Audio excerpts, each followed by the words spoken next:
So, picture this. You live on a tiny Viking island where your entire life revolves around killing dragons. That's Berk, a cold, stormy place where the houses are always on fire, usually because of, well, dragons. Our story follows Hiccup Horrendous Haddock III. Don't let the name fool you. He's less ferocious Viking warrior and more scrawny kid who drops things. Everyone expects him to live up to his dad, Stoic the Vast, the biggest, loudest Viking around and chief of Berk. But instead of smashing dragons, Hiccup spends his time inventing weird contraptions that usually break before they work. One night, during one of Berk's regular scheduled dragon raids, Hiccup actually manages to do the impossible. Using one of his inventions, basically a giant slingshot with ropes, he takes down the deadliest dragon of them all, the Night Fury. Okay, pause.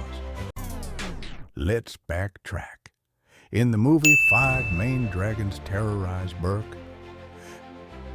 First, the monstrous Nightmare, a large dragon with crimson scales, long wings, and the ability to set its entire body on fire. The deadly Natter, a fast and elegant dragon with bird-like traits and shoots razor-sharp tail spikes and has excellent accuracy. The Gronkle, a short, round, and boulder-like dragon.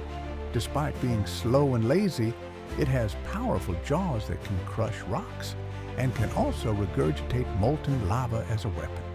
The hideous Zippleback, a 2-headed dragon with one head releasing explosive gas and the other igniting it with sparks. And finally, the Night Fury, the rarest and most intelligent dragon, sleek black scales, retractable teeth, and cat-like movements. Known for its incredible speed, stealth, and plasma blasts. The most chilling scene in the movie was when the Book of Dragons described the Night Fury as Night Fury, the unholy offspring of lightning and death itself. Never engage this dragon. the unholy offspring of lightning and death itself. Ugh, goosebumps. Okay, let's get back to the story. The capture of a dragon? A Night Fury no less. Nobody sees it happen, and no one believes him.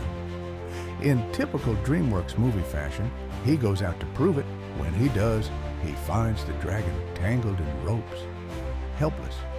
This should be his moment of glory, right? But Hiccup can't bring himself to kill it. Instead, he cuts the ropes and lets it go. That choice changes everything. Over time, Hiccup realizes the dragon, who he names Toothless, isn't the bloodthirsty monster everyone thinks. He's smart, curious, and, yeah, a little cat-like.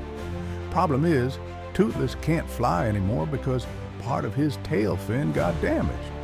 So Hiccup builds him a new one. And suddenly, the boy who couldn't fit in with the Vikings is now literally riding the deadliest dragon alive. While Hiccup is secretly bonding with Toothless, his dad signs him up for dragon-killing training.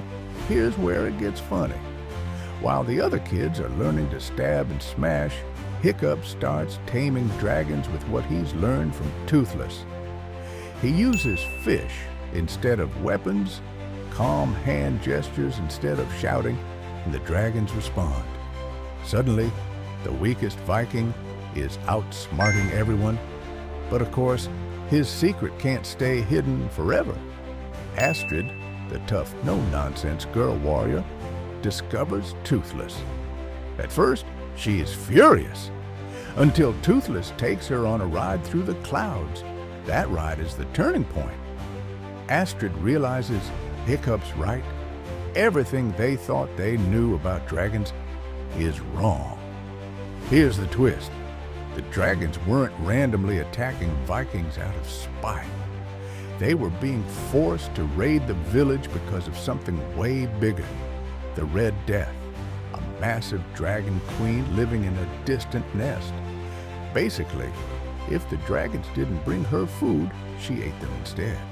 Yeah, Dragon Mafia. When Stoic discovers Toothless, he sees him not as a friend, but as a weapon, the key to finding the dragon nest. He locks Toothless up and sails off with the Viking fleet to destroy the enemy once and for all. Of course, it goes horribly wrong. The Red Death is way too big and powerful. The Vikings are outmatched. And that's when Hiccup, Astrid, and the other kids step in with their newly trained dragons. The final battle? Insane. Hiccup and Toothless take on the Red Death in the skies. Fire everywhere, explosions, a monster the size of a mountain chasing them through the clouds. In the end, Toothless fires one last shot straight into the beast's mouth, and the Red Death crashes down in flames. Victory. The parallel is clear.